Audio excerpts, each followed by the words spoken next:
அள்ள அள்ள குறையாதது அட்சய பாத்திரம், அது நமக்கு தெரியும், கேள்விப்பட்டிருக்கிறோம்.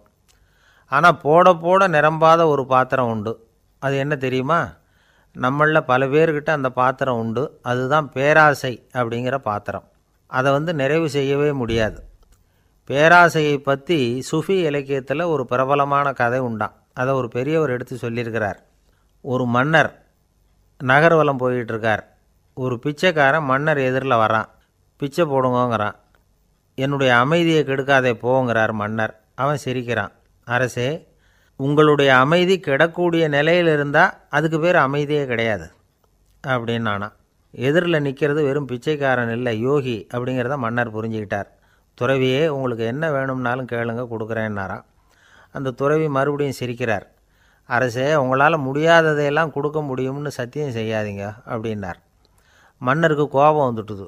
என்ன இவர் இப்படி சொல்கிறாரே அப்படின்னு நினச்சார். நகர்வலத்தை பாதியிலேயே நிறுத்தினார். வாங்க அரண்மனைக்குன்னார். துறவியை அழைச்சிக்கிட்டு அரண்மனைக்கு வந்துட்டார். துறவி தன்கிட்ட இருந்த பிச்சை பாத்திரத்தை நீட்டினார். இது நிறைய எனக்கு பொற்காசுகள் வேணும் அப்படின்னாராம்.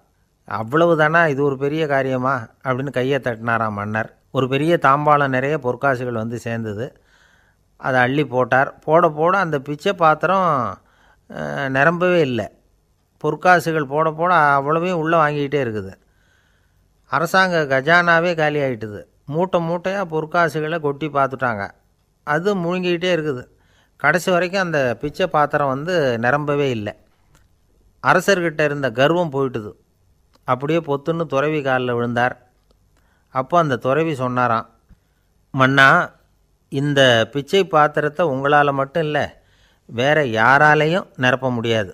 அதுக்கு என்ன காரணம்னா, இது சாதாரண பிச்சை பாத்திரம் இல்லை, பேராசைகளோடு வாழ்ந்து செத்துப்போன ஒரு மனிதனின் மண்டை ஓடுது அப்படின்னாராம்.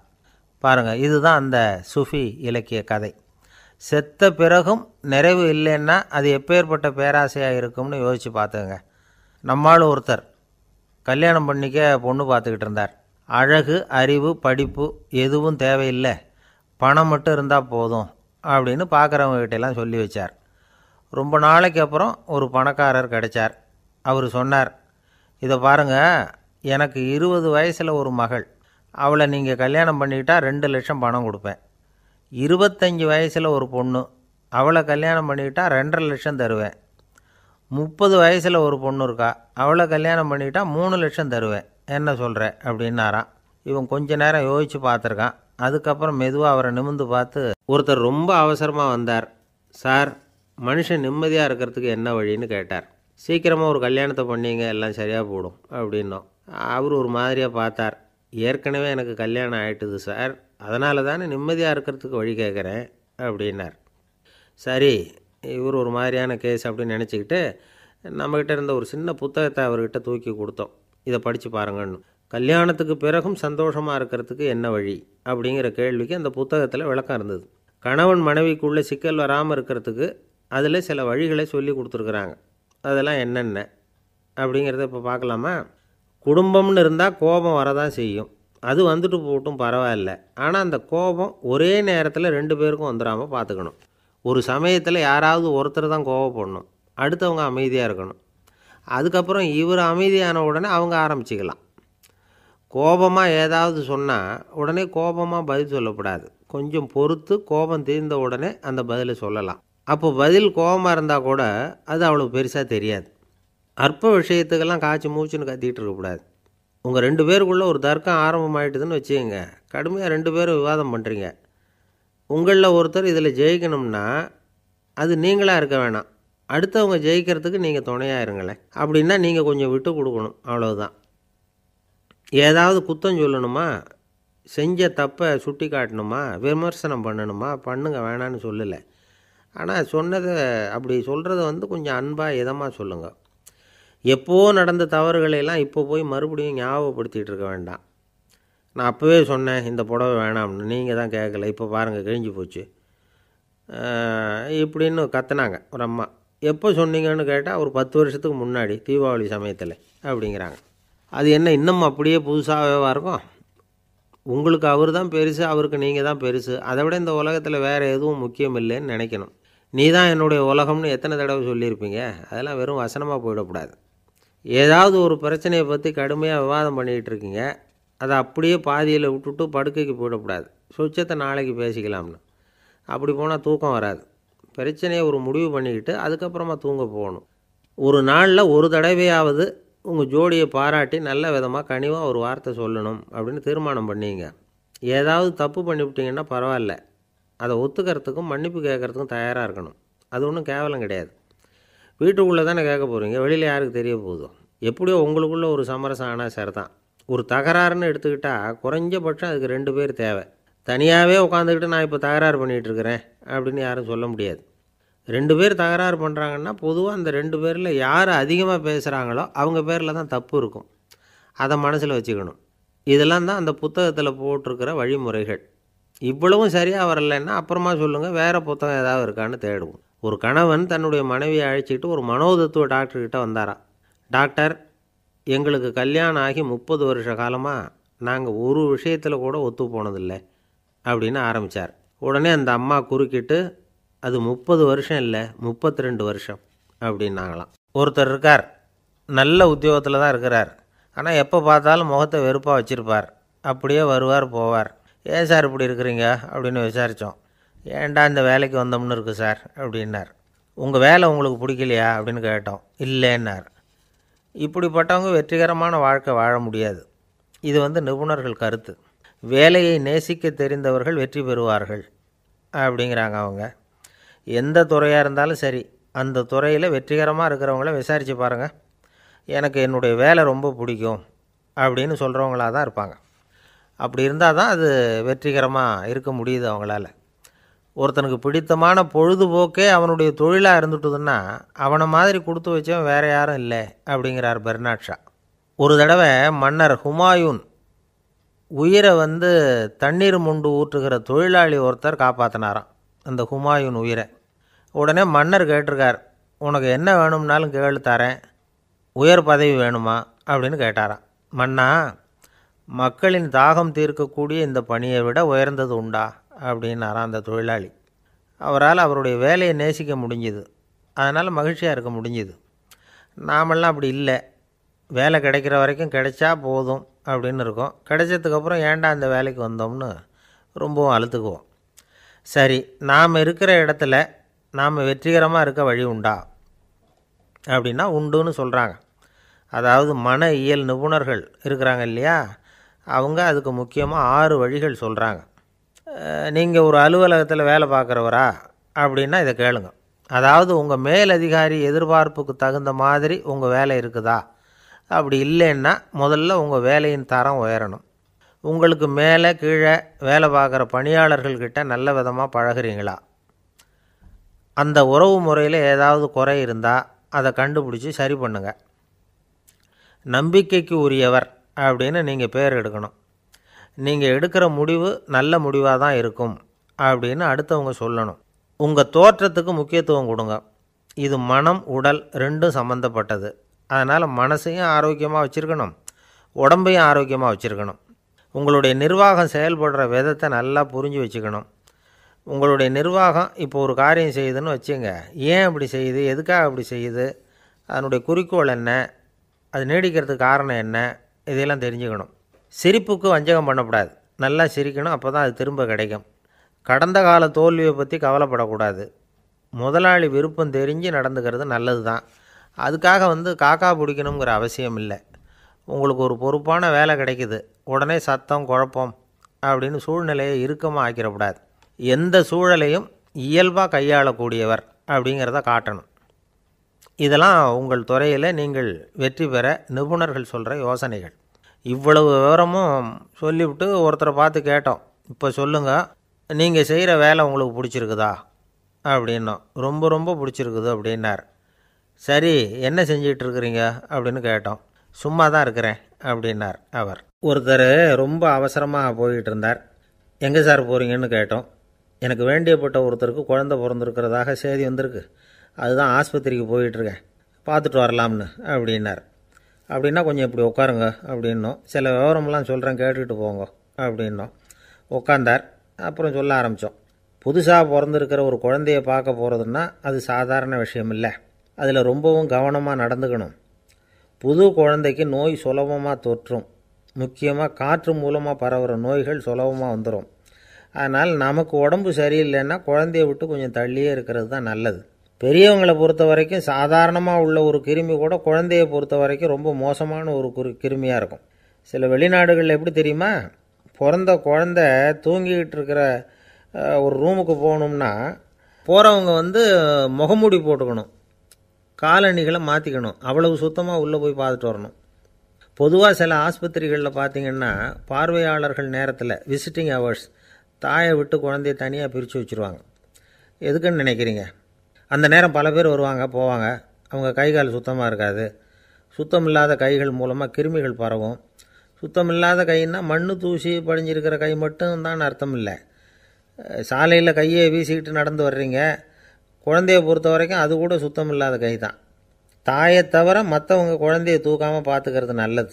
தாய் கூட அளவோடு கொஞ்சிறதோடு நிறுத்திக்கணும். புதுசாக ஒரு குழந்தைய பெற்றுருக்கிற பொண்ணுக்கிட்ட மற்ற தாய்மார்கள் ஏதாவது சொல்லிக்கிட்டே இருப்பாங்க. குழந்தைய அப்படி வளர்க்கணும் இப்படி வளர்க்கணும் அப்படின்னு ஏதாவது அட்வைஸ் பண்ணிக்கிட்டே இருப்பாங்க. இப்படி ஓவராக அறிவுரை பண்ணுறது அந்த பொண்ணை குழப்பி விட்டுரும். அதனால் அப்படிலாம் பண்ணக்கூடாது. அந்த பெண்ணே ஏதாவது கேட்டால் கூட டாக்டர் சொல்ல வேண்டிய விவரங்களையெல்லாம் நாமே சொல்லிகிட்டு இருக்கக்கூடாது. புதுசாக பிறந்திருக்கிற குழந்தைய மட்டும்தான் இப்படி பார்க்கணும்னு இல்லை. ஒரு நோயாளி குழந்தைய பார்க்க போகிறதுனா கூட ரொம்ப எச்சரிக்கையாக தான் நடந்துக்கணும். ஒரு தின்பண்டமோ விளையாட்டு சாமானோ அந்த குழந்தைக்கு நாம் வாங்கிட்டு போகிறதா வச்சுக்குவோம். அதை நேராக கொண்டுகிட்டு போய் அந்த குழந்தைகிட்டே கொடுக்கக்கூடாது. அதோட அப்பா அம்மாக்கிட்ட ரகசியமாக கொடுக்கலாம். அவங்க முடிவு பண்ணட்டும் குழந்தைகிட்ட அதை கொடுக்கலாமா வேண்டாமாங்கிறத. அவங்களுக்கு தான் தெரியும் அதோட மனசும் உடம்பும். உங்கள் அக்கறையை காட்டுறதா நினச்சிக்கிட்டு குழந்தை வாயில் எதையும் கொண்டுட்டு போய் போடாதீங்க. போகிறப்போ உங்கள் வீட்டு குழந்தையும் அழைச்சிட்டு போகாதீங்க. இது நோயை வாங்கிட்டு வந்துடும், அல்லது புதுசாக ஒரு நோயை அதுக்கிட்ட கொடுத்துட்டு வந்துடும். என்னதான் உங்களுக்கு பழக்கமான குழந்தையாக இருந்தால் கூட அதுக்கு விருப்பம் இல்லைன்னா பேசக்கூடாது. அங்கே போய் அவங்க பள்ளிக்கூடத்தை ஞாபகப்படுத்திகிட்டு இருக்கக்கூடாது. நோயில் இருக்கிறப்ப ஸ்கூலை பற்றி பேச அது விரும்பாது. ஆஸ்பத்திரியை விட்டு வெளியில் புறப்படுறப்போ குழந்தைகிட்ட சொல்லணும்னு அவசியம் இல்லை. அதோட அப்பா அம்மா கிட்ட சொல்லிவிட்டு புறப்பட்டா போதும். குழந்தை கோபிச்சிக்காது. சமூக சம்பிரதாயத்தை பற்றி அது கவலைப்படுறதில்லை. இப்படி எல்லா விவரமும் நம்ம எதிரில் உட்காந்துருந்தவங்ககிட்ட சொல்லி முடித்தோம். ரொம்ப நன்றி சார் அப்படின்னு சொல்லிவிட்டு அவர் புறப்பட்டார். குழந்தைங்க கொஞ்சம் வளர்கிற வரைக்கும் தான் நாம் எச்சரிக்கையாக இருக்கணும்னு இல்லை, வளர்ந்த பிறகு இன்னும் எச்சரிக்கையாக இருக்கணும். ஒரு பையன் பள்ளிக்கூடத்துலேருந்து திரும்பி வீட்டுக்கு வந்தான். முகம் பூரா நகத்தால் கீறி இருந்தது. அப்பா பார்த்து பயந்துட்டார். யாருடா உன்னை இப்படி பண்ணது அப்படின்னார். என் கூட படிக்கிற இன்னொரு பையன்னா. நாளைக்கு உன் கூட பள்ளிக்கூடத்துக்கு வர்றேன், நீ எனக்கு அவனை அடையாளம் காட்ட முடியுமான்னார். அது ரொம்ப சுலபம் நான் பையன். எப்படின்னார் அப்பா. அவன் காதில் ஒன்றை கையோடு எடுத்துகிட்டு வந்திருக்கிறேன், இதோ என் பையில் தான் வச்சுருக்கேன் அப்படிங்கிறான் அந்த பையன். அமெரிக்க ஜனாதிபதி ஆப்ரஹாம் லிங்கன் ஒரு நாள் தன்னோட கோச்சு வண்டியில் தலைநகரான வாஷிங்டனுக்கு போயிட்டுருக்கிறார். கோச்சு வண்டி ஒரு சாலையில் போயிட்டுருக்கு. அந்த சாலைக்கு ஒரு பக்கத்தில் பயங்கரமான சதுப்பு நிலம். சதுப்பு நிலம்னா அது புதைகுழி, புதை மணலுங்கிறோம்ல, அது மாதிரி. அந்த சதுப்பு நிலத்தில் யாராவது மாட்டிக்கிட்டா அவ்வளோதான், ஆளை கொஞ்சம் கொஞ்சமாக உள்ளே அமுக்கிவிடும். தப்பிச்சு கரையிறது கஷ்டம். அப்படிப்பட்ட நிலம் அது. ஆப்ரஹாம் லிங்கன் ஏதோ ஒரு முக்கியமான அரசாங்க வேலையாக போயிட்டு திரும்பி வந்துக்கிட்டு இருக்கிறார்.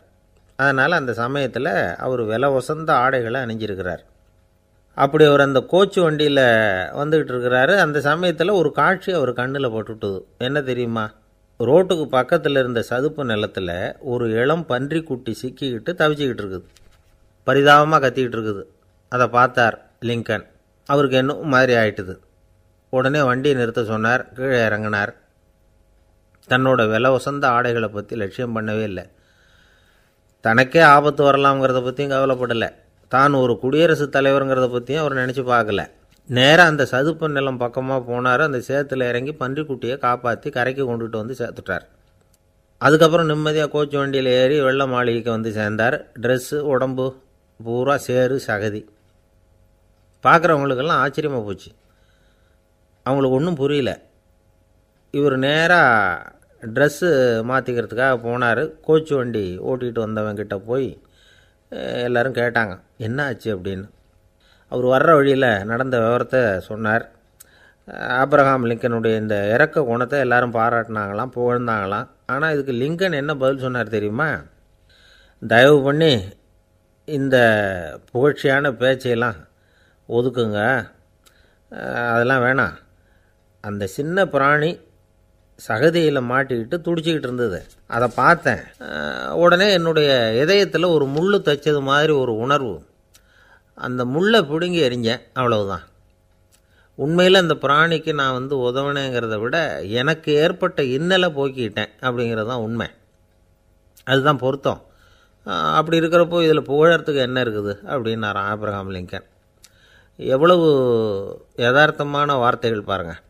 இந்த காலத்தில் நம்மளையும் பல பேர் அப்படி உண்டு. நீச்சல் தெரியாத ஒரு ஆள் தண்ணியில் இறங்கிட்டான். தண்ணி ஆழம்ங்கிறது அப்புறமா தான் தெரிஞ்சுது. தத்தளிக்க ஆரம்பிச்சிட்டான், வாழ் வாழ்னு கத்துறான். கரையில் நின்றுக்கிட்டு இருந்த ஒருத்தர் இதை பார்த்தார். உடனே அவருக்கு இதயத்தில் முள் தைச்சது மாதிரி ஒரு உணர்வு. உடனே குபீர்னு தண்ணியில் பாய்ஞ்சார். அவரை காப்பாற்றி கரைக்கு கொண்டுட்டு வந்து சேர்த்தார். இதை பார்த்துக்கிட்டு இருந்த இன்னொருத்தர் காப்பாற்றின அந்த ஆளை பாராட்டி புகழ்ந்தார். என்ன புகழாதீங்க சார் அப்படின்னார் அவர். ஏன்னு கேட்டார் இவர். நான் அந்த ஆளை ஏன் காப்பாற்றினேன் தெரியுமா? அவன் நேற்றுக்கு என்கிட்ட 300 ரூபா கடன் வாங்கியிருக்கிறான். இவன் தண்ணியில் போட்டான்னா நான் கொடுத்த கடனும் தண்ணியில் போடும். அதனால தான் விழுந்து காப்பாற்றினேன் அப்படின்னா அந்த ஆள். அவர் ஒரு பெரிய குடும்பத்தில் பிறந்தவர். இருக்கிற சொத்துக்கள் எல்லாத்தையும் வாரி வழங்கிவிட்டு காட்டுக்கு புறப்பட்டார் தவம் செய்கிறதுக்காக. இருந்தது பூராவும் கொடுத்துட்டார். இனிமேல் எதுவுமே இல்லை கொடுக்கறதுக்கு. அப்போது கடைசியாக ஒருத்தன் கையை நீட்டினான். ஐயா ஏதாவது கொடுங்கன்னா. அவர் பார்த்தார். கட்டியிருக்கிற வேட்டியை தவிர வேறு எதுவுமே இல்லை. 8 முழம் பட்டு வேட்டி ஜரிகை கரையோடு இருக்குது. கடைசியாக அதை தான் எடுத்து கட்டிக்கிட்டு அவர் புறப்பட்டுக்கிட்டு இருக்கிறார். அவர் பார்த்தார், எதிரில் அவன் பரிதாபமாக நின்றுக்கிட்டு இருக்கிறான். அந்த 8 முழ வேட்டியை 2ஆக கிழிச்சார். 4 முழத்தை அவங்ககிட்ட கொடுத்துட்டு மீதி 4 முழத்தை தன்னுடைய இடுப்பில் கட்டிக்கிட்டு அவர் காட்டுக்கு போயிட்டார். இவன் என்ன பண்ணான் தெரியுமா? கையில் கிடைச்ச 4 முழத்தை எடுத்துக்கிட்டு கடை வீதிக்கு போனான். பழைய பட்டு வேட்டி ஜருகை இதெல்லாம் விலைக்கு வாங்குகிற வணிகர் ஒருத்தர் இருந்தார். அவர்கிட்ட போனான். இதை விலைக்கு எடுத்துக்கிறீங்களான்னு கேட்டான். அவர் வாங்கி பார்த்தார். ஆஹா, ரொம்ப அருமையான வேட்டி, விலை ஒசந்த ஜருகை, இது ஏது உனக்குன்னு கேட்டார். அவன் நடந்ததை சொன்னான்.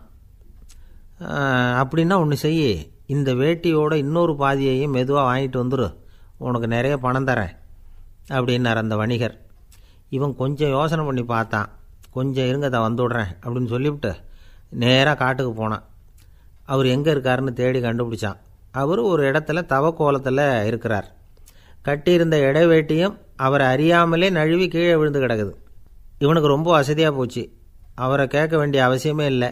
மெதுவாக சத்தம் போடாமல் அடிமேல் அடி வச்சு நெருங்கினான். அவர் கண்ணை மூடிக்கிட்டு அவர் பாட்டு நின்றுக்கிட்டு இருக்கார். இவன் மெதுவாக போய் கீழே கிடந்த அந்த துணியை எடுத்துக்கிட்டு சத்தம் போடாமல் திரும்பி நடந்தான். அப்படி கொஞ்சம் தூரம் நடந்திருப்பான்.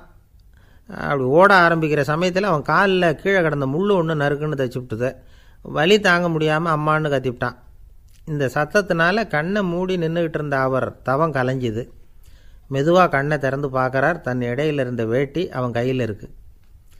இப்போது அவர் நினைக்கிறாராம், இந்த வேட்டி மேலே நான் வச்ச ஆசை அல்லவா அவனை திருடன் ஆக்கிவிட்டுது அப்படின்னு நினச்சாரான். இது எப்பேற்பட்ட மனநிலைங்கிறத கொஞ்சம் யோசிச்சு பாருங்கள். தான் ஒரு பொருள் மேலே வைத்த பற்று இன்னொரு மனிதன் திருடனாக ஆகிறதுக்கு காரணமாயிட்டுதே அப்படின்னு நினைக்கிறார். அப்படி நினச்ச அவர் யார் தெரியுமா? அவர் தான் மகாவீரர். இழந்துட்டேங்கிறியே, நீ என்னத்தை கொண்டு வந்த இங்கே இழக்கிறதுக்கு? நீ என்னத்தை உண்டாக்குன இது அழிஞ்சுட்டுதுன்னு சொல்கிறதுக்கு? இது அவருடைய சிந்தனை. இன்றைக்கி நம்ம சிந்தனையெல்லாம் வேறு மாதிரி இருக்குது. ஒருத்தன் நடுத்தெருவில் உட்காந்து அழுதுகிட்டு இருந்தான். அந்த வழியாக வந்தவர் கேட்டார், ஏன்ப்பா அழற அப்படின்னு கேட்டார். 5 ரூபா சார், இந்த இடத்துல விழுந்துட்டுது, ரொம்ப நேரமாக தேடுறேன், கிடைக்காது போல இருக்கு அப்படின்னா. எப்போ தொலைஞ்சுது அப்படின்னு கேட்டார். அது எனக்கு தெரியாது சார், பணத்தை தொலைச்சவன் தேடி பார்த்துட்டு போயிட்டான், நான் அவனுக்கு பின்னாடி தேட வந்தவன் அப்படின்னு சொல்லிவிட்டு மறுபடியும் தேட ஆரம்பிச்சானா. அன்பாக இருக்கணும்னு அநேக பெரியவங்க சொல்லியிருக்கிறாங்க. நாமளும் அதை கேட்டுவிட்டு அன்பு காட்டுறதுக்கு தயாராக தான் இருக்கிறோம். அதை வாங்கிறதுக்கு தான் ஆளை காணும். இருந்தாலும் அன்பில் எத்தனையோ வகை உண்டு. அதை சரியாக புரிஞ்சுக்கிட்டு அதுக்கப்புறம் அன்பு காட்ட ஆரம்பிக்கணும். வகையை புரிஞ்சிக்காமல் அன்பு காட்டினா வம்புல மாட்டிக்க வேண்டியது தான். அன்புன்னா சாதாரணமாக நினச்சி விடாதீங்க. அதில் எவ்வளவு விதம் தெரியுமா? இரக்கம், கருணை, காருண்யம், பந்துத்துவம், பட்சம், பாசம், நேசம், விசுவாசம், அபிமானம், காதல், பக்தி, இப்படி பல விதமாக அதை பற்றி சொல்லி வச்சிருக்கிறாங்க பெரியவங்க. இந்த வார்த்தைகள்லாம் நாம் கேள்விப்பட்டது தான். இருந்தாலும் அதுகளுக்குள்ளே என்ன வித்தியாசம்னு கேட்டால் சரியாக சொல்ல தெரியாது. அதனால் இந்த வார்த்தைகளுக்கெல்லாம் பெரியவங்க என்ன விளக்கம் சொல்கிறாங்கன்னு இப்போ பார்க்கலாம். எளியவர்கள் மேலே செலுத்துகிற அன்பு இருக்கு பாருங்கள், அதுக்கு இரக்கம்னு பேர். அறிவு பலம், சரீர பலம், இது ரெண்டும் இல்லாதவங்க மேலே, அதாவது வலிமையற்றவர்கள் மேலே செலுத்துகிற அன்பு இருக்கு பாருங்க, அதுதான் கருணை. எறும்புலேருந்து யானை வரைக்கும் சகல ஜீவராசிகள் மேலேயும் காட்டுற அன்புக்கு காருண்யம்னு பேர், ஜீவகாருண்யம். சிவி சக்கரவர்த்தி காட்டின அன்பு இந்த ரகம். உறவினர்கள், சொந்தக்காரங்க, அவங்க வசதியாக இருந்தாலும் வறுமையில் இருந்தாலும் வித்தியாசம் இல்லாமல் காட்டுற அன்பு இருக்கு பாருங்க, அதுக்கு பேர் பந்துத்துவம். ஒரு எஜமானன் வேலையாள்கிட்ட காட்டுற அன்பு இருக்கு பாருங்க, அதுக்கு பேர் தான் பட்சம். அவனும் தன்னை மாதிரி மனுஷன்தாங்கிற நினப்பு வேணும். ஒரு தாய் தன்னுடைய குழந்தை மேலே, ஒரு குழந்தை தன்னுடைய தாய் மேலே செலுத்துகிற அன்புக்கு பாசம்னு பேர். ஈருடல் ஓர் உயிர்னு நினைக்கிறது இது. ராமரும் கௌசலையும் இதுக்கு உதாரணம். தம்மை ஒத்த நண்பர்கள்கிட்ட செலுத்துகிற அன்புக்கு நேசம்னு பேர். வயசு, செல்வம், அந்தஸ்து, இந்த வித்தியாசமெல்லாம் பார்க்காம அவங்க சுக துக்கத்தில் சமபங்கு எடுத்துக்கிறது இது. கிருஷ்ணன் குசேலர்கிட்ட காட்டினது இந்த ரகம். வேலை செய்கிறவன் முதலாளிகிட்ட காட்டுற அன்புக்கு விசுவாசம்னு பேர். தேசத்து மேலேயும் தாய்மொழி பேர்லையும் செலுத்துகிற அன்புக்கு அபிமானம்னு பேர். தேசாபிமானம்னு சொல்கிறோமே, இதுதான். ஒரு கணவன் மனைவி பேரில் காட்டுற அன்புக்கு காதல்னு பேர். கடவுள் பேரில் செலுத்துகிற அன்புக்கு பக்தின்னு பேர். இப்படி அன்புல பல ரகம் இருக்கிறப்போ அதில் உள்ள வித்தியாசம் தெரியாமல் இடம் மாற்றி அன்பு காட்டினா இடைஞ்சல் தான். சரி, இந்த அன்பை பற்றி விஞ்ஞானம் என்ன சொல்லுது தெரியுமா? இதயத்தை பாதுகாக்கிறதுக்கு முக்கியமாக தேவைப்படுற ஒன்று இந்த அன்பு தான்னு சொல்லுது. நெதர்லாந்து விஞ்ஞானிகள் இதை ஆராய்ச்சி பண்ணியே கண்டுபிடிச்சிருக்கிறாங்க. கொஞ்சம் முயல் குட்டிகளை 2 பிரிவாக பிரித்தாங்க. 2 குரூப்புக்கும் கொழுப்பு அதிகமாக உள்ள ஆகாரத்தையே கொடுத்துக்கிட்டு வந்தாங்க. ஆனால் ஒரு குரூப்புக்கு வெறுமன ஆகாரத்தை கொடுத்ததோடு சரி, இன்னொரு குரூப்பு முயல்களுக்கு ஆகாரம் கொடுத்ததோடு நிறுத்திக்கல. அதுக்கு முன்னாடி கூண்டுகளை திறந்து விட்டு முயல்களை கொஞ்ச நேரம் எடுத்து கொஞ்சி விட்டு அதுக்கப்புறமா ஆகாரம் கொடுத்தாராம் ஆராய்ச்சியாளர். இந்த குரூப்புக்கு இதய பாதிப்பு 60% குறைச்சலாக இருந்துதான். சில நோயாளிகளுக்கு ஹார்ட் அட்டாக் வந்தாலும் அதை தாங்கிக்கிட்டு குணமாகிற சக்தி அதிகமாக இருக்குது. இது எப்படின்னு ஆராய்ச்சி பண்ணி பார்த்துருக்குறாங்க. அவங்கெல்லாம் மனைவி தன் பேரில் ரொம்ப அன்பாக இருக்கிறதாக நினைக்கிறவங்களாம் இருக்கிறாங்களாம். இதய நோயாளிகள் பல பேரை சந்தித்து இதய நோய் ஏற்பட என்ன காரணம்னு கேட்டிருக்கிறாங்க.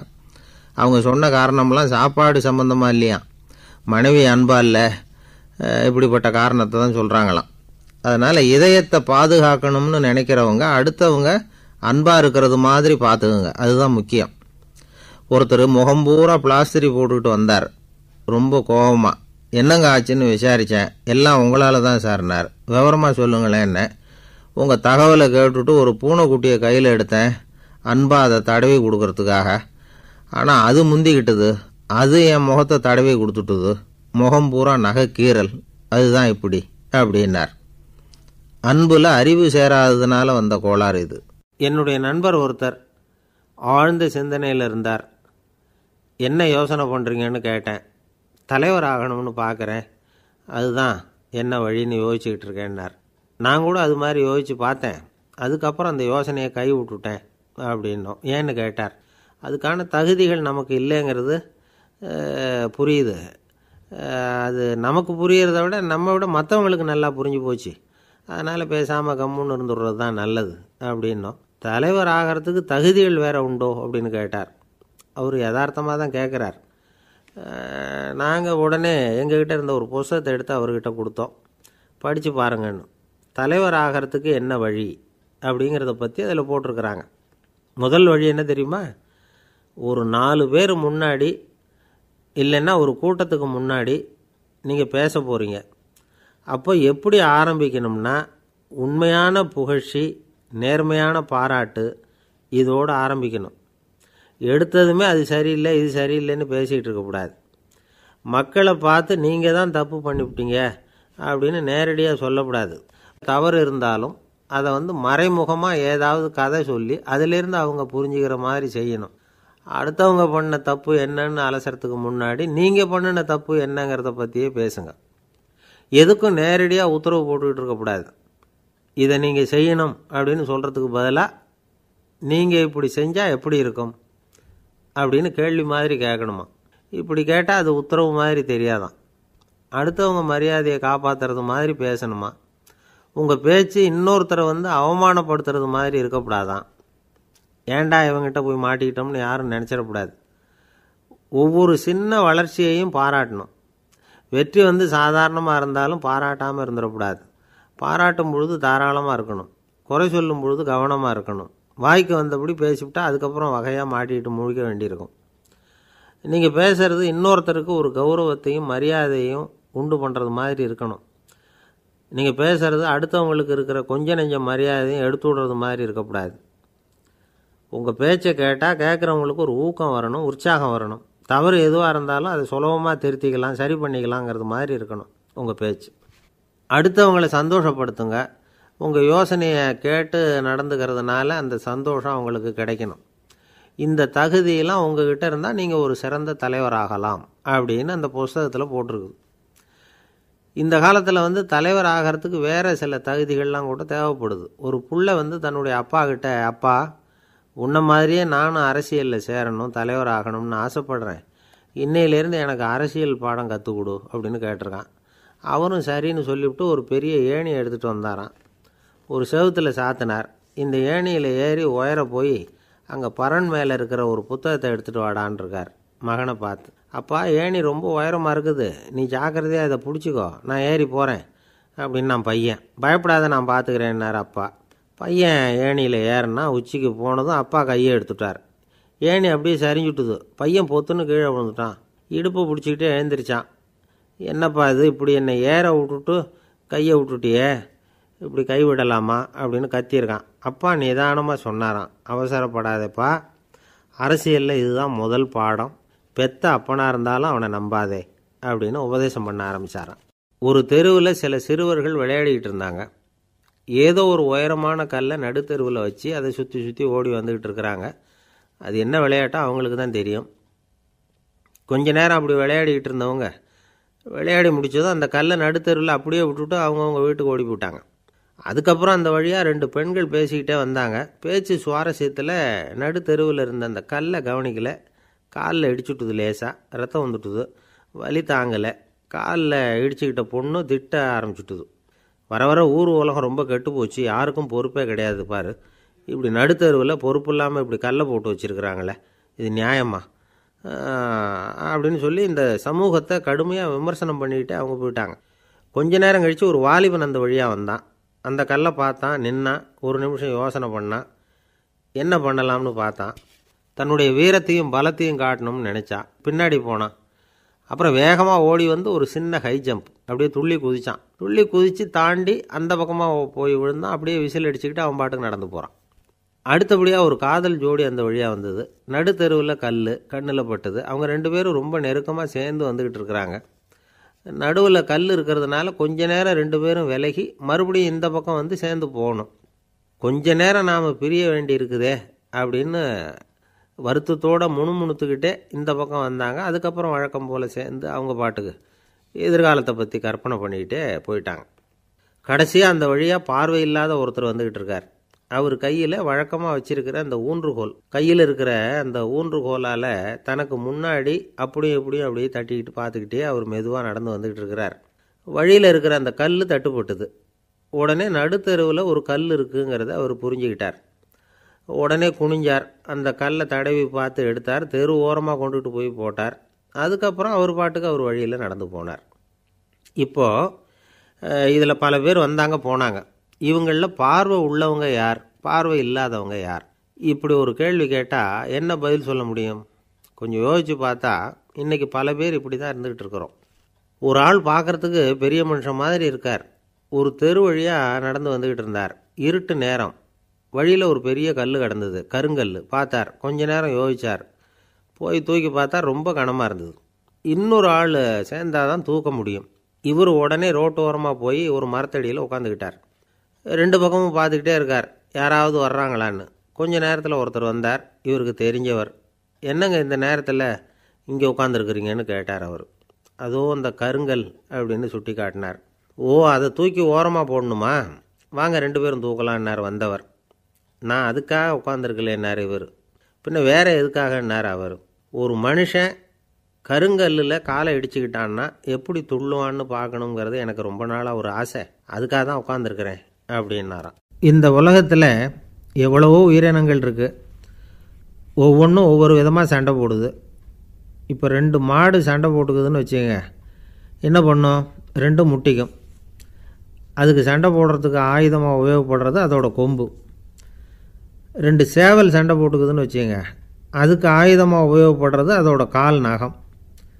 காலால் தான் அது ஒன்றோட ஒன்று சண்டை போட்டுக்கும். ஆனால் 2 மனுஷன் சண்டை போட்டுக்கிறான்னு வச்சுங்க, இவன் இன்னதை தான் ஆயுதமாக உபயோகப்படுத்துவான்னு குறிப்பிட்டு சொல்ல முடியாது. கல்லை எடுப்பான், கத்தி எடுப்பான், துப்பாக்கி எடுப்பான், என்ன வேணாலும் பண்ணுவான். வாயால் திட்டுவான், கையால் அடிப்பான், காலால் உதைப்பான், சகலகலா வல்லவன்.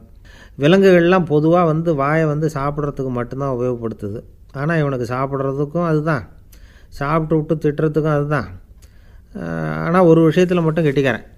அதாவது நாம் சண்டை போட்டுக்கிட்டாலும் பரவாயில்லை, கோழிகள் சண்டை போடாமல் இருக்கணும் அப்படின்னு ஆசைப்படுறான். எதுக்காக? கோழிகள் சண்டை போடாமல் இருந்தால் நிறைய முட்டைகள் போடுமா, அதுக்காக தான் இந்த அக்கறை. கோழி பண்ணை வச்சுருக்கிறவங்களுக்கு இது ஒரு பெரிய பிரச்சனை. அதாவது பண்ணையில் இருக்கிற கோழிகளுக்குள்ளே அடிக்கடி சண்டை வந்துடும். அதனால் முட்டை உற்பத்தி குறைஞ்சிரும். சரி, இதுக்கு என்ன பண்ணுறது? பண்ணையில் போய் உட்காந்துக்கிட்டு தினமும் பஞ்சாயத்து பேசிகிட்டு இருக்க முடியுமா? அமெரிக்காவில் கோழி பண்ணை வச்சுருக்கிற ஒருத்தர் இதை பற்றி யோசனை பண்ணி பார்த்தாராம். ஒரு வழியையும் கண்டுபிடிச்சிருக்கார். கோழிக்கெல்லாம் மூக்கு கண்ணாடி மாட்டி விட்டுட்டோம்னா அது சண்டை போடுற குணம் குறைஞ்சிரும், முட்டை அதிகமாகிடும். அந்த கண்ணாடியில் உள்ள லென்ஸு சிவப்பு நிறத்தில் இருக்கணும், அவ்வளவுதான் அப்படின்னு அவர் கண்டுபிடிச்சாராம். இது ஏற்கனவே நடைமுறையில் கண்டுபிடிக்கப்பட்ட ஒரு விஷயம். ஆனால் எல்லா கோழிக்கும் சிவப்பு மூக்கு கண்ணாடி எப்படி மாட்டி விடுறது? அப்படியே மாட்டி விட்டாலும் அது நழுவாமல் இருக்கணுமே. இப்போ நாமெல்லாம் நடு விரலால் மூக்கு கண்ணாடி நடுவில் தொட்டு அப்படி ஸ்டைலாக சரி பண்ணிக்கிறோம். அது மாதிரி கோழி எப்படி சரி பண்ணிக்கும்? இதுதான் பிரச்சனை. இதுக்கு அவர் என்ன வழி கண்டுபிடிச்சாருன்னா, கோழிக்கெல்லாம் மூக்கு கண்ணாடிக்கு பதிலாக விழியொட்டு வில்லைகள், காண்டாக்ட் லென்ஸ், அதை பொருத்தி விட்டா என்ன அப்படின்னு யோசனை பண்ணார். அதே மாதிரி பண்ணார். அதே மாதிரி செஞ்சு பார்த்தார், வெற்றி. அதுக்கப்புறம் கோழியெல்லாம் சண்டை போட்டுக்கலையாம், சமாதான பிரியர்கள் ஆகிட்டு தான். கோழிகளுக்கு இயல்பாகவே சண்டை போடுற குணம் உண்டு. ஆனால் அதோட கண்ணுக்கு பார்க்குற பொருள்லாம் ரோஜா நிறத்துலையோ அல்லது இன்னும் சொல்லப்போனால் அழுத்தமான சிவப்பு நிறத்துலையோ தெரிஞ்சதுன்னா சண்டை போடுற குணம் குறைஞ்சிருதான். அந்த சமயத்தில் அது அதிகமாகவும் முட்டையிட ஆரம்பிச்சுடுதான். அதே நேரத்தில் இறை எடுக்கிறத கூட குறைச்சிக்குதான். இது ஏன் இப்படி பண்ணுதுங்கிறது விஞ்ஞானிகளுக்கு இன்னமும் புரியலையா. எப்படியோ அமெரிக்க கோழிகள்லாம் காண்டாக்ட் லென்ஸ் பொருத்திக்க ஆரம்பித்தாச்சு. கோழி கழுத்தை பிடிச்சிக்கிட்டு ஒரு சில வினாடிகளில் அதை பொருத்தி விட்றாங்களாம். கோழியோட ஆயுள் பூரா அது அப்படியே இருக்குமா. பண்ணையில் முட்டை உற்பத்தி குறைஞ்சா இது மாதிரி விஞ்ஞானபூர்வமாக பரிகாரம் தேடுறது தான் நல்லது. நமக்கு வேண்டியப்பட்ட ஒருத்தர், அவர் ஒரு கோழி பண்ணை வச்சுருந்தார். அந்த பண்ணையில் பாதி கோழி திடீர்னு செத்து போச்சு. உடனே ஒரு கால்நடை மருத்துவர்கிட்ட போக வேண்டியது தானே. அங்கே போகல. உள்ளூரில் மந்திரம் பண்ணிகிட்டு இருந்த ஒரு சாமியார்கிட்ட போனார். அவர் காலில் விழுந்தார்.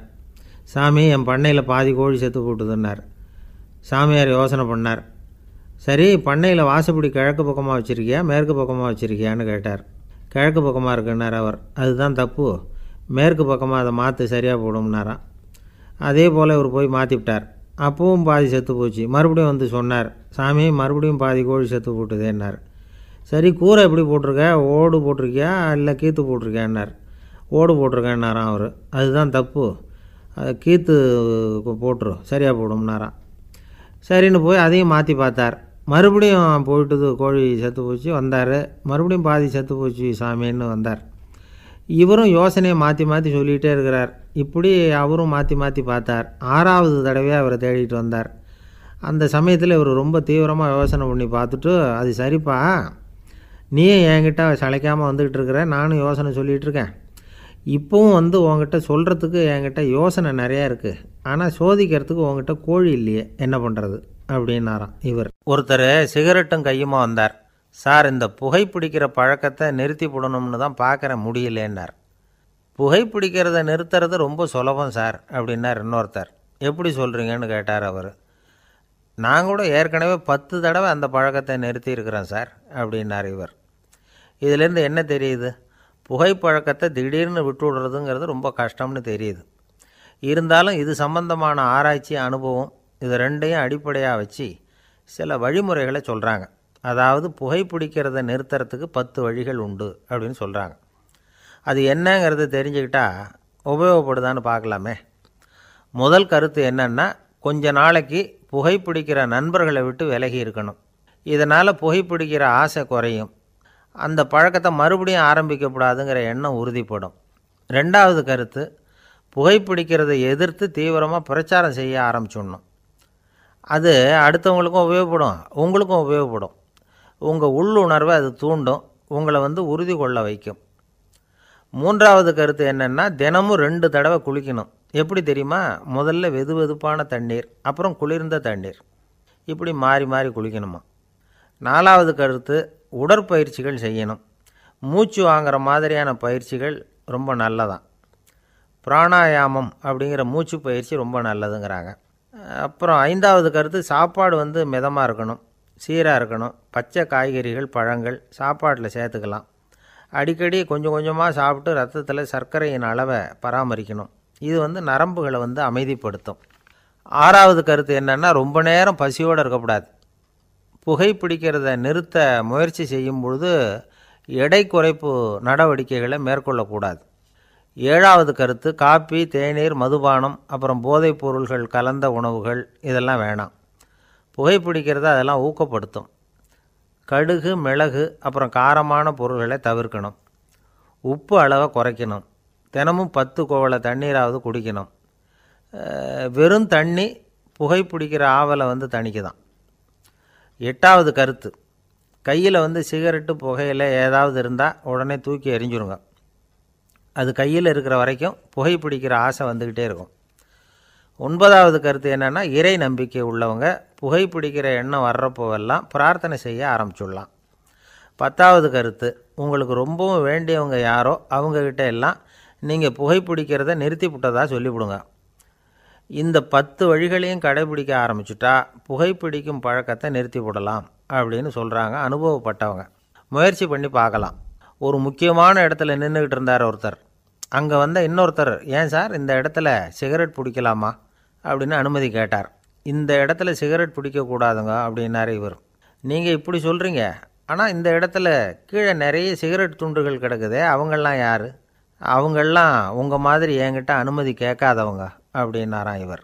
ஒரு ஊரில் ஒரு ஞானி இருக்கிறார். ரொம்ப பெரிய ஞானி, ரொம்ப வயசாகிட்டுது. கடைசி காலத்தில் அவர்கிட்ட சில பேர் வந்தாங்க.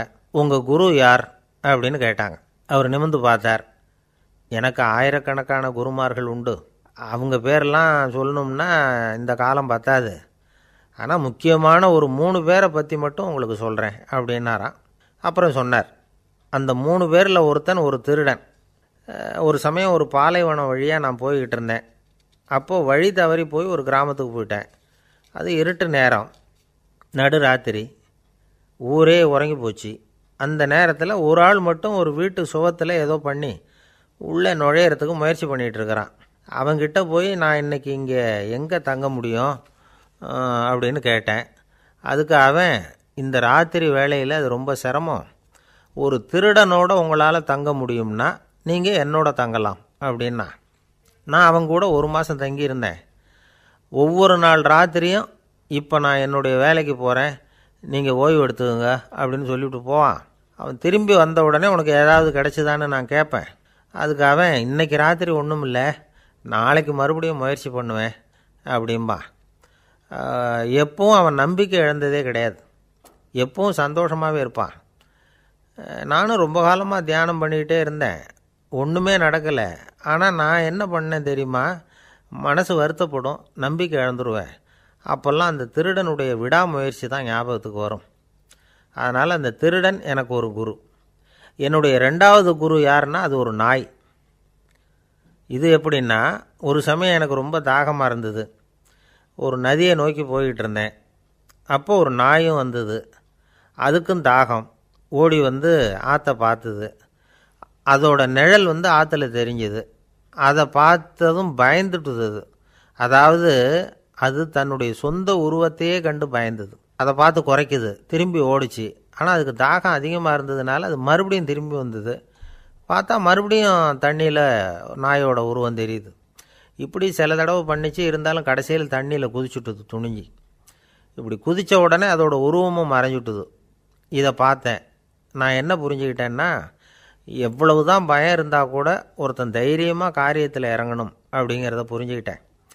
இந்த போதனை அந்த நாய்கிட்ட இருந்து எனக்கு கிடைச்சிது. இது ஒன்று. அடுத்தது என்னுடைய 3வது குரு யாருன்னா, அது ஒரு சின்ன குழந்தை. நான் ஒரு சமயம் ஒரு நகரத்துக்கு போனேன். அங்கே ஒரு குழந்தை எரிகிற மெழுகுவத்தி ஒன்று எடுத்துக்கிட்டு வந்தது. நான் அந்த குழந்தைய பார்த்து வேடிக்கையாக கேட்டேன், ஏன் பாப்பா இந்த மெழுகுவத்தியை நீயாவே கொளுத்துனியா அப்படின்னு கேட்டேன். ஆமான்னுது அந்த குழந்தை. சரி, இந்த மெழுகுவத்தி முன்னாடி எரியாமல் இருந்தது, இப்போ எரியுது. இந்த மெழுகுவத்திக்கு வெளிச்சம் எங்கேருந்து வந்தது, அதை எனக்கு காட்ட முடியுமா அப்படின்னு கேட்டேன் அந்த குழந்தைகிட்ட. இதுக்கு அந்த குழந்தை சிரிச்சுக்கிட்டு அந்த மெழுகுவத்தியை ஊதி அணைச்சுட்டுது. அதுக்கப்புறம் என்னை பார்த்து கேட்டுது, இப்போ இந்த மெழுகுவத்தியின் வெளிச்சம் போனதை பார்த்தீங்க இல்லையா, அது எங்கே போச்சுன்னு எனக்கு சொல்லுங்க அப்படின்னுது. அந்த குழந்தை இப்படி கேட்டதும் என்கிட்ட இருந்த ஆணவம் அழிஞ்சுட்டுது. நான் படித்ததெல்லாம் அந்த வினாடியில் சுக்கு நூறாக போயிட்டுது. என்னுடைய முட்டாள்தனத்தை நான் உணர்ந்தேன் அப்படின்னு இவ்வளவும் அந்த ஞானி விவரமாக சொன்னாராம். அதனால் நாம் இன்னார்கிட்டே இருந்து தான் இதை கற்றுக்கணுங்கிறது இல்லை, யாருக்கிட்டே இருந்தும் எதையும் கற்றுக்கலாம். நம்மால் ஒருத்தன் ஒரு நாய் வளர்த்துக்கிட்டு இருந்தான். அந்த நாய்க்கு வால் கிடையாது. யாரோ ஏற்கனவே வெட்டி எடுத்துட்டாங்க. இந்த நாய் தான் சார் எனக்கு குரு, அதுக்கிட்டே இருந்து கூட நான் பாடம் கற்றுக்கிட்டு இருக்கிறேன் அப்படின்னா. அப்படி என்ன கற்றுக்கிட்டேன் அந்த வால் இல்லாத நாய்கிட்டே இருந்து அப்படின்னு கேட்டோம். நாம் யாருக்கிட்டேயும் வாலாட்டக்கூடாது அப்படிங்கிற பாடத்தை அதுக்கிட்டே இருந்து தான் நான் கற்றுக்கிட்டேன் அப்படின்னா. ஒரே ஒரு ஊரில் ஒரு பாதிரியார் இருந்தார். ரொம்ப நாள் சந்தோஷமாக வாழ்ந்தார். ஒரு நாள் அவர் மடத்து சமையல் அறையில் பாத்திரங்களை கழுவி துலக்கி சுத்தப்படுத்திக்கிட்டு இருந்தார். அந்த சமயத்தில் ஒரு தேவதூதன் அவர் முன்னாடி வந்து நின்னான். இவர் நிமிர்ந்து பார்த்தார். ஆண்டவர் என்னை உங்ககிட்ட அனுப்பியிருக்கிறார், பரலோகத்தில் வாசம் செய்யறதுக்கு உங்களுக்கு நேரம் வந்துட்டுது அப்படின்னு நான் அந்த ஆள். ஆண்டவருக்கு என்னோட ஞாபகம் வந்ததுக்கு நன்றி. ஆனாலும் இப்போ இங்கே நீயே பாரு, எவ்வளவு பாண்டங்கள் பாக்கி இருக்குது, இவ்வளவையும் நான் சுத்தப்படுத்த வேண்டியிருக்கு. நான் நன்றி கெட்டவனாக இருக்க விரும்பலை. இந்த பணியை முடிக்கிற வரைக்கும் என்னுடைய பரலோக வாழ்வை தள்ளி வைக்க முடியுமா, நீ என்ன நினைக்கிற அப்படின்னு கேட்டார். தேவதூதன் தனக்கே உரிய விவேகத்தோட அன்போட பாதிரியாரை பார்த்தான். சரி, என்ன செய்யலாம்ங்கிறத அப்புறம் சொல்கிறேன் அப்படின்னு சொல்லிவிட்டு புறப்பட்டு போயிட்டான். ஒரு நாள் அந்த பாதிரியார் தோட்டத்தில் உள்ள களைகளையெல்லாம் ஒரு களை கொத்தியால் கொத்தி களை எடுத்துக்கிட்டு இருக்கிறார். அந்த சமயத்தில் இந்த தேவதூதன் மறுபடியும் அவர் முன்னாடி நிற்கிறான். பாதிரியார் பார்த்தார். இதை பாரு, இந்த தோட்டம் பூராவும் எவ்வளவு களை மண்டி கிடக்கு, பரலோகம் கொஞ்ச காலம் எனக்காக பொறுத்திருக்கலாம்னு நீ நினைக்கிறியா அப்படின்னு கேட்டார். தேவதூதன் சிரிச்சுக்கிட்டே மறுபடியும் மறைஞ்சிட்டான். மறுபடியும் அவர் களை எடுக்கிறது, தானிய களஞ்சியத்துக்கு வர்ணம் பூசுறது, இப்படிப்பட்ட வேலைகளில் ஈடுபட்டிருக்கார். இன்னொரு நாள் ஒரு மருத்துவமனையில் நோயாளிகளை கவனிச்சிக்கிட்டு ரொம்ப தீவிரமாக இருக்கிறார் அந்த பாதிரியார். ஒரு நோயாளியோட தாகத்துக்கு தண்ணீர் கொடுத்துட்டு நிமிர்ந்து பார்க்குறப்போ தேவதூதன் மறுபடியும் அவர் முன்னாடி நிற்கிறான். இந்த தடவை பாதிரியார் தன்னலமற்றவராக பேரன்பை காட்டக்கூடிய வகையில் தன்னுடைய 2 கைகளையும் உயர்த்தியபடி தேவதூதனின் கவனத்தை பிணியால் வாடக்கூடிய நோயாளிகளின் பக்கம் திருப்பினாராம். தேவதூதன் ஒன்றும் சொல்லலை, மறைஞ்சிட்டான். அன்னைக்கு சாயந்தரம் பாதிரியார் மடத்தில் உள்ள தன்னுடைய அறைக்கு போய் இளைப்பாறினார். யோசித்து பார்த்தார். தேவதூதனையும் தேவதூதனின் விருப்பத்தையும் பல நாள் தள்ளி போட்டு வந்ததையும் அவர் ரொம்ப நினச்சி பார்த்தார். திடீர்னு தான் முதுமை அடைகிறதையும் சோர்வு அடைகிறதையும் உணர்ந்தார். ஆண்டவரை நினச்சார். ஆண்டவரே, உம்முடைய தூதனை மறுபடியும் என்கிட்ட அனுப்புனா நான் சந்திக்கிறதுக்கு ஆவலாக இருக்கேன் அப்படின்னு சொல்கிறப்பவே தேவதூதன் பக்கத்தில் நின்னான். பாதிரியார் நிமிர்ந்து பார்த்தார். நீ இப்போவே என்னை அழைச்சிக்கிட்டு போக விரும்பினா நான் பரலோகத்துக்கு வர்றதுக்கு தயாராக இருக்கேன்னார். தேவதூதன் அந்த பாதிரியாரை அன்போடவும் விவேகத்தோடவும் பார்த்து, நீங்கள் என் கூட பரலோகத்துக்கு வர்ற தயாராக இருக்கிறதா சொல்கிறீங்க, ஆனால் நீங்கள் இது வரைக்கும் வேறு எங்கே இருந்ததா நினைக்கிறீங்க அப்படின்னானா. அப்படின்னா இது வரைக்கும் இருந்த இடம்தான் பரலோகம் அப்படிங்கிறத உணர்த்தியிருக்கிறான். பரலோகம்னா என்னென்னு புரிஞ்சுக்கிறதுக்கு இந்த சம்பவம் நமக்கு உதவியாக இருக்குது. தொண்டு செய்கிறத விட பெரிய செயல் வேறு எதுவும் இருக்க முடியாது. அது நம்ம மனசுக்கு கொடுக்குற சுகத்தை வேறு எதுவும் கொடுக்க முடியாது. நாம் தொண்டு செய்கிற இடம் தான் அந்த புண்ணிய இடம். ஆனால் இந்த காலத்துல எல்லாம் நாம் தொண்டு செய்யணும்னு நினச்சி ஏதாவது ஆரம்பித்தா கூட அதை ஒரு மாதிரியாக சுற்றி நின்று வேடிக்கை பார்க்க ஆரம்பிச்சிடுறாங்க. ஒரு பெரியவர் அப்படி தான் ஒரு தொண்டு செஞ்சுக்கிட்டு இருந்தார். ஒரு கோவில் கட்டிக்கிட்டு இருந்தாங்க. அதில் ஒரு இடத்துல ஒரு பலகையை வச்சு ஆணி அடிக்கிற வேலையை செஞ்சுக்கிட்டு இருந்தார் அந்த பெரியவர். ஒரு சின்ன பையன் அதை ரொம்ப ஊக்கமாக அக்கறையாக கவனிச்சிக்கிட்டு இருந்தான். பெரியவர் இதை கவனித்தார். என்னப்பா பார்க்குற, உனக்கும் இது மாதிரி தொண்டு செய்யணும்னு ஆசையாக இருக்கா அப்படின்னு கேட்டார். அதுக்கு அந்த பையன் சொல்கிறான், அப்படி இல்லைங்க, நீங்கள் ஆணி அடிக்கிறப்போ கையில் சுத்தியால் அடிச்சுக்கிட்டா எப்படி துடிப்பீங்க, எப்படி கத்துவீங்கன்னு தெரிஞ்சுக்கிறதுக்காக அதை பார்க்கணும்னு ஆசை, அதுக்காக தான் காத்துக்கிட்டு இருக்கேன் அப்படின்னு நானும். ஒரு அம்மா, அவங்களுக்கு 35 வயசு இருக்கும். குடும்பத்தில் எந்த கஷ்டமும் இல்லை. இருந்தாலும் காரணம் இல்லாமல் பிள்ளைங்க பேரில் கோவப்படுறது, எரிஞ்சு விழுறது அவங்க வழக்கம். பிள்ளைங்க அழும். உடனே அவங்க மனசும் சங்கடப்படும். இன்னொரு அம்மா, நல்ல வேலையில் இருக்கிறவங்க, வாரத்துக்கு ஒரு தடவையாவது தலைவலி வந்துடும். இவங்களுக்கெல்லாம் உடம்புல எந்த கோளாறும் இல்லை, மனசு மட்டும் சரியாக இருக்காது. தூக்க மாத்திரை கையில் வச்சுருப்பாங்க. 30-35 வயசுடைய பெண்களுக்கு சர்வசாதாரணமாக காணப்படுகிற மனக்கோளாறு இது. இதுக்கு பேர் மனவாட்டம், டிப்ரெஷன், மனமடிவு அப்படின்னு சொல்லலாம். இந்த நோய்க்கு அறிகுறி என்ன தெரியுமா? மனசில் வருத்தமான உணர்வு இருக்கும். அடிக்கடி அழலாம் போல தோணும். முன்னால் எல்லாம் எந்தெந்த செயலில் ஆர்வம் இருந்ததோ அதெல்லாம் குறைஞ்சிரும், அல்லது சுத்தமாகவே ஆர்வம் இல்லாமல் போயிடும். சில பெண்கள் இளம் வயசில் பக்கத்தில் இருக்கிறவங்க கிட்ட கலகலப்பாக பேசுவாங்க, வீட்டை அலங்கரிக்கிறதுல ஆர்வம் இருக்கும். இப்போ அதிலெல்லாம் ஆர்வம் இல்லாமல் போயிடும்.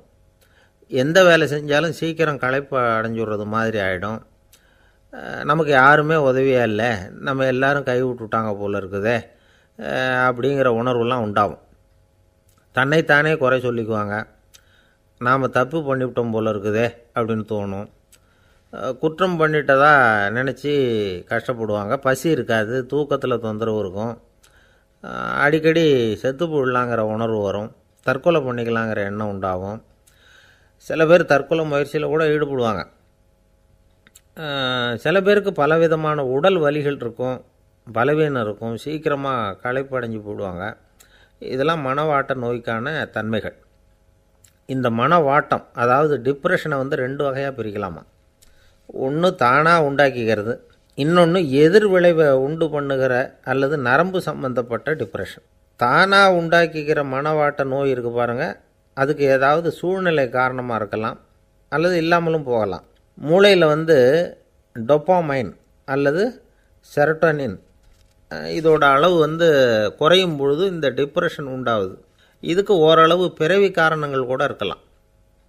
குடும்பத்தில் வேறு சிலருக்கும் வரலாம். பாதிக்கப்பட்ட பெண்ணை பார்க்குறதுக்கு பலவீனமாக தெரியும், கடுமையான குற்ற உணர்வு இருக்கும், தனியாக இருக்கிறதுக்கு ஆசைப்படுவாங்க, நடு ராத்திரியில் எழுந்திரிச்சு உட்காந்து கஷ்டப்பட்டுக்கிட்டு இருப்பாங்க, கொடூரமான முறையில் தற்கொலை பண்ணிக்க முயற்சி பண்ணுவாங்க, தீ வச்சுக்கிறது, அமிலத்தை குடிக்கிறது, தூக்கில் தொங்குறது. இப்படி தானாக வரவழைச்சிக்கிற மனவாட்ட நோய் மறையக்கூடிய நோய். ஒரு தடவை வந்தால் 3லேருந்து 6 மாதம் வரைக்கும் நீடிக்கும். இடைப்பட்ட காலங்களில் நோயாளி இயல்பாக இருப்பார். எதிர் விளைவை உண்டு பண்ணுகிற அல்லது நரம்பு சம்பந்தப்பட்ட மனவாட்ட நோய் எப்படின்னா, கணவன் மனைவி, மாமியார் மருமகள், இப்படிப்பட்ட உறவு முறை பிரச்சனைகள், தோல்விகள், எரிச்சல்கள், ஆஃபீஸு பிரச்சனை, இப்படிப்பட்ட சூழ்நிலையால் உண்டாகிறது. எல்லாத்துக்கும் மருந்து இருக்குது, மார்க்கம் இருக்குது, கவலைப்பட வேண்டியதில்லை, தைரியமாக இருக்கணும். உளவியல் மருத்துவம் இதுக்கு ரொம்ப உபயோகமாக இருக்கும். சில பெண்களை பாருங்கள், அவங்க எதுக்கும் அலட்டிக்கிறது இல்லை.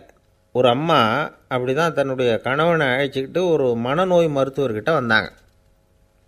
டாக்டர், எங்கள் வீட்டுக்காரர் திடீர்னு ஒரு மாதிரி ஆயிட்டார், வித்தியாசமாக நடந்துக்கிறார்.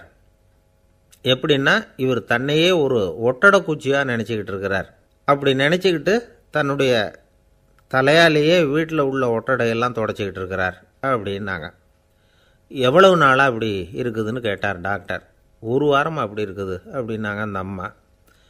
அப்படின்னா முன்னாடியே ஏன் அழைச்சிட்டு வரல அப்படின்னு கேட்டார் டாக்டர்.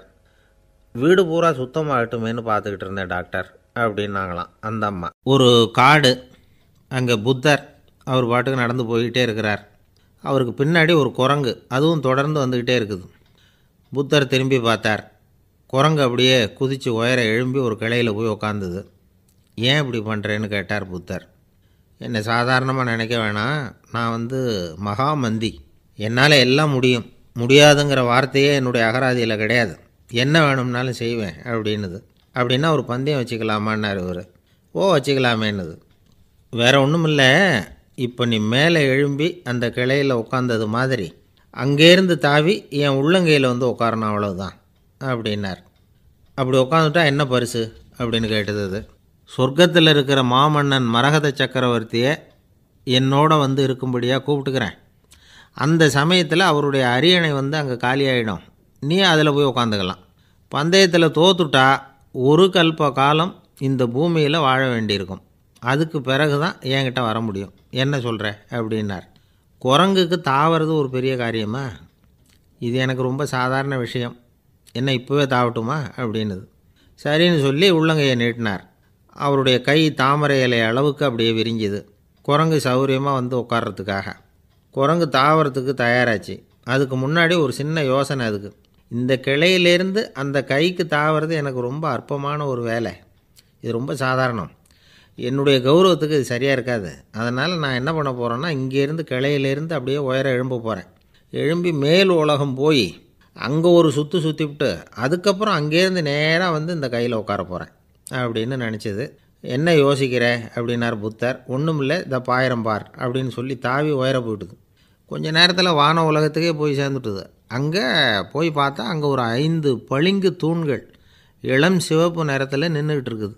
குரங்கு நினச்சிக்கிட்டது, புத்தர்கிட்ட போய் இந்த பளிங்கு தூண்களை பார்த்தோம்னு சொன்னால் அப்படியே திகைச்சி போயிடுவார், இந்த தூணில் ஏதாவது அடையாளம் செஞ்சுட்டு போகணும் அப்படின்னு அந்த இடத்துல மிதந்துக்கிட்டே நினச்சிது. உடனே ஒரு தூணில் எழுதிச்சு. என்ன எழுதிச்சுன்னா, ஒரு மகா ஞானி இங்கே வந்துட்டு போகிறார் அப்படின்னு எழுதிச்சு. எழுதிவிட்டு அப்படியே கீழே தாவி புத்தரோட உள்ளங்கையில் உட்காந்துது. எப்படி பார்த்தீங்களா என்னுடைய வேலை? வான உலகத்துக்கே போய் அங்கே இருக்கிற 5 பளிங்கு தூண்களை பார்த்துட்டு அதில் நான் வந்த விவரத்தை எழுதி வச்சுட்டு அதுக்கப்புறம் இங்கே வந்திருக்கிறேன் அப்படின்னுது ரொம்ப பெருமையாக. அப்படியா அப்படின்னார் புத்தர். ஆமாம், சந்தேகமாக இருந்தால் வாங்க, அழைச்சிட்டு போய் காட்டுறேன் அப்படின்னுது அந்த குரங்கு. அதுக்கு தேவையில்லை, அப்படியே கொஞ்சம் கீழே குனிஞ்சு பார் தெரியும் அப்படின்னார் புத்தர். அங்கே பார்த்தா புத்தரோட உள்ளங்கை தெரிஞ்சுது. நல்லா உத்து பார்த்துது. அவரோட ஒரு விரலில் அது எழுதிய வாசகம் தெரிஞ்சுது. குரங்கு யோசனை பண்ணிச்சு, அப்படின்னா வானத்தில் நான் பார்த்தது புத்தரோட விரல்களா அப்படின்னு யோசிச்சுது. இதை புரிஞ்சுக்கிட்ட உடனே அந்த குரங்கோட கர்வம் அழிஞ்சு போச்சான். நம்ம மனசு தான் இந்த குரங்கு. மனம்ங்கிறதும் ஆணவங்கிறதும் ஒரு நாணயத்தின் 2 பக்கங்கள். மனம் உள்ளவரை ஆணவமும் இருக்கும். மனம் அழிஞ்சாதான் ஆணவம் அழியும். மனம் அழிய வேண்டும் அப்படின்னு பெரியவங்க சொல்கிறது இந்த அர்த்தத்தில் தான். நம்ம ஆளுங்க சவால் விடுறதெல்லாம் வேறு மாதிரி. ஒருத்தன் ஒரு வாய்க்காலை தாண்டுறேன்னு பந்தயம் கட்டி தாண்ட முடியாமல் வாய்க்காலில் விழுந்து காலை உடச்சிக்கிட்டு கட்டு போட்டுக்கிட்டு வந்தான். ஏன்டா அப்படின்னு கேட்டாங்க. நான் பந்தயம் கட்டின நேரம் சரியில்லை அப்படின்னா. எப்படிறான்னு கேட்டிருக்காங்க. வாய்க்காலில் தண்ணி இருக்கிற நேரமாக பார்த்து பந்தயம் கட்டியிருக்கணும் அப்படின்னானா. ஒரு ஊரில் ஒரு ஆள் இருந்தான். அவனுக்கு ஒரே ஒரு மகள். அவளை நல்ல இடத்துல கட்டி கொடுக்கணும்னு ஆசைப்பட்டான். அதுக்காக மாப்பிள்ளை தேடிக்கிட்டு இருந்தான். அவன் கொஞ்சம் வசதியான ஆள், அதனால் நிறைய பேர் வந்தாங்க. இருந்தாலும் ஒரு நல்ல குணமுள்ள மாப்பிள்ளையாக இருக்கணும் அவன் எதிர்பார்த்தான். அப்படி இருக்கணும்னு தொடர்ந்து முயற்சி பண்ணான். கடைசியாக ஒரு 3 பேர் கிடைச்சாங்க. அந்த 3 பேரில் யாரை தேர்ந்தெடுக்கிறது, இதுதான் அவனுக்கு வந்த குழப்பம். இந்த நிலைமையில் ஒரு பெரியவரை தேடி போனான். அவர்கிட்ட தன்னுடைய பிரச்சனையை சொன்னான். அவர் கொஞ்சம் யோசனை பண்ணார். அதுக்கப்புறம் 3 பேரையும் கூப்பிட்டார். இதை பாருங்கப்பா, உங்கள் 3 பேருக்கும் 3 மாத கால அவகாசம் தர்றேன். நீங்கள் இப்போ போகலாம். 3 மாதம் கழித்து திரும்பி வரலாம். அப்படி வரும்பொழுது இந்த 3 மாத காலத்தில் நீங்கள் செஞ்ச நல்ல காரியம் ஏதாவது ஒன்று சொல்லணும். அதை வச்சு உங்களில் ஒருத்தரை நாங்கள் தேர்ந்தெடுத்துக்கிறோம் அப்படின்னு சொன்னாராம். 3 பேரும் சரின்னு சொல்லிவிட்டு திரும்பி போயிட்டாங்க. 3 மாதம் ஆச்சு. அதுக்கப்புறம் ஒரு நாள் திரும்பி வந்தாங்க. அவர் அவங்கள கூப்பிட்டு உட்கார வச்சார். அப்புறம் கேட்டார், இப்போ சொல்லுங்கள், இந்த 3 மாத காலத்தில் நீங்கள் செஞ்சுருக்கிற ஏதாவது ஒரு நல்ல காரியத்தை சொல்லுங்கள் அப்படின்னார். முதல்ல ஒருத்தன் எழுந்திரிச்சு நின்னான். ஐயா, எங்கள் அப்பா இறந்த பிறகு அவரோட கணக்கு வழக்குகளை எடுத்து பார்த்துக்கிட்டு இருந்தேன். அவர் ஒரு வியாபாரிகிட்ட 10,000 ரூபா கடன் வாங்கியிருக்கிறதாக எழுதியிருந்தார். அந்த வியாபாரியும் இப்போ உயிரோடு இல்லை. இருந்தாலும் அந்த வியாபாரியோட மகனை தேடி கண்டுபிடிச்சேன். கணக்கு புத்தகத்தை காட்டினேன். எங்கள் அப்பா உங்கள் அப்பா கிட்ட 10,000 ரூபா கடன் வாங்கியிருக்கிறதாக இதை எழுதியிருக்கிறார். அதனால் அதை திருப்பி கொடுக்கறதுக்காக வந்திருக்கிறேன், இந்தாங்க அந்த பணம் அப்படின்னு சொல்லி கொடுத்துட்டு வந்துட்டேன் அப்படின்னு நானும். இதை பெரியவர் கவனமாக கேட்டுக்கிட்டார். அதுக்கப்புறம் 2வது இளைஞன் எழுந்திரிச்சான். ஐயா, நான் போன மாதம் ஒரு நாள் ராத்திரி வேளையில் ஒரு காட்டுப்பாதை வழியாக எங்கள் ஊருக்கு போய்கிட்டு இருந்தேன். அந்த சமயத்தில் அந்த வழியாக வந்துக்கிட்டு இருந்த ஒரு வழிப்போக்கர்கிட்ட 4-5 திருடர்கள் வம்பு வளர்த்து அவர்கிட்ட இருந்த பொருளை எல்லாம் கொள்ளையடிச்சிக்கிட்டு இருந்தாங்க. நான் உடனே ஒரு குச்சியை எடுத்துகிட்டு ஓடினேன். அந்த திருடர்களை அடித்து விரட்டினேன். பொருளையெல்லாம் மீட்டு அந்த வழிப்போக்கர்கிட்ட ஒப்படைச்சேன்.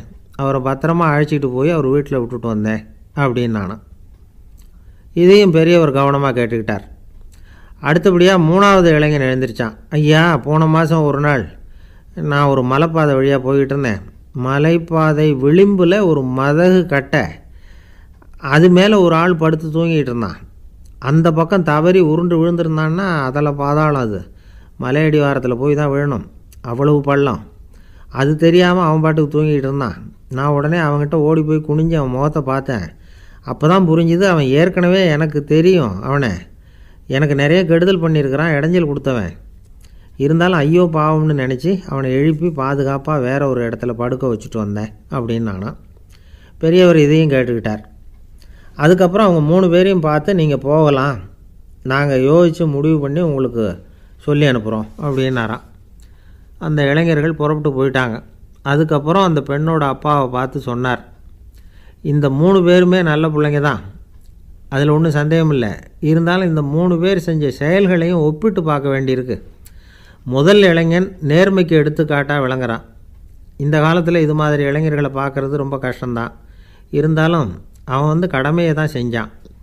2வது இளைஞன் நல்ல வீரன், தைரியசாலி. ஒரு வீரன் எதை செய்யணுமோ அதைத்தான் இவன் செஞ்சான். இவன் ஒரு லட்சிய மனிதன். 3வது இளைஞன் தன்னுடைய பகைவனுக்கே உதவி செஞ்சுருக்கான். அவன் உயிரை காப்பாற்றியிருக்கிறான். பகைவனுக்கு அருள்வதுங்கிறது ஒரு சாதாரண மனுஷனால் செய்யக்கூடிய காரியம் இல்லை.